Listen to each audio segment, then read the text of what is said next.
أعوذ بالله من الشيطان الرجيم بسم الله الرحمن الرحيم۔ داڑھی رکھنا کیوں ضروری ہے کہ 1,24,000 انبیاء نے رکھی؟ تمہارا روٹی کھانا کیوں ضروری ہے؟ کوئی دلیل ہے؟ بھوک لگی ہے نا، یہ بھی سنت رسول ہے۔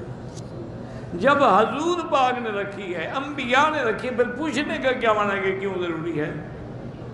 اگر ضروری نہ ہوتی یا حسن و جمال نہ ہوتا، اللہ انبیاء کو داڑھی ہی نہ دیتے۔ چونکہ سب سے جمال زیادہ تو میرے مدنی پاک کا ہے۔ آپ جیسا جمال تو پوری کائنات میں کسی کا نہیں ہے۔ اسی لیے انہوں نے کہا نا کہ وَأَحْسَنُ مِنْكَ لَمْ تَرَ قَطُّ عَيْنِي، تم سے بہتر کسی آنکھ نے دیکھا ہی نہیں ہے۔ وَأَجْمَلُ مِنْكَ لَمْ تَلِدِ النِّسَاءُ، اور تم سے خوبصورت کسی ماں نے بچہ جنا ہی نہیں ہے۔ تو اگر داڑھی حسن نہ ہوتا، جمال نہ ہوتا، اللہ اپنے نبی کو کیوں دیتے؟ اور اسی طرح ایک محاورہ ہے عرب کا، یاد رکھ لیں، وہ کہتے ہیں کہ زینت الجبال اللحا، کہ پہاڑوں کی زینت سبزہ ہوتا ہے۔ جن پہاڑوں پہ سبزہ ہو نا، لوگ سیر کرنے کے لیے جاتے ہیں۔ وہ زینت الرجال اللحا، اور مرد کی زینت داڑھی ہوتی ہے۔ وہ زینت النساء الحیا، اور عورت کی زینت اس کا حیا ہوتا ہے۔ جس کی داڑھی نہ ہو وہ تو مرد ہی نہیں ہوتا۔ خسرے کی داڑھی ہوتی ہے؟ نہیں، آپ کا کیا خیال ہے؟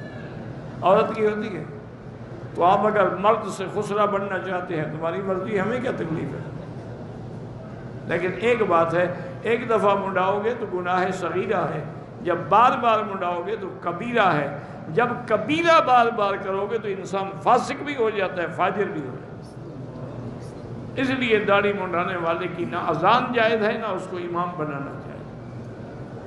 بلکہ صحیح روایت میں ہے کہ ایک آدمی حضور کی زندگی مبارک میں، کوئی باہر کے قبیلے کا آدمی تھا، ملنے کے لیے آیا، تو اس کی بڑی بڑی مونچھیں تھیں اور داڑھی منڈی ہوئی تھی۔ اس نے سلام کیا تو حضور نے منہ پھیر لیا، حضور نے دیکھا ہی نہیں اس کو۔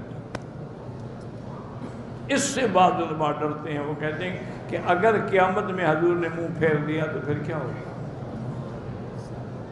باقی تمہاری مرضی ہے جی۔ آج کل تو ہر کوئی اپنی بیوی کو خوش کرنا چاہتا ہے، داڑھی رکھے تو لوگ کہیں گے بوڑھا ہو گیا۔ داڑھی مونڈنا بالکل حرام، اس کا پیسہ بھی حرام۔ اگر سالوں والوں کو کہہ نہیں مانتے، نہ مانے، کسی اور سالوں پہ کام کرو۔ ہم نے اللہ رسول کی مانی ہے نا، پیسوں کے لیے سالوں کی مانی اور حضور کی سنت پہ اسرا پھیرتے رہیں، ایسی روزی کا کیا فائدہ ہے؟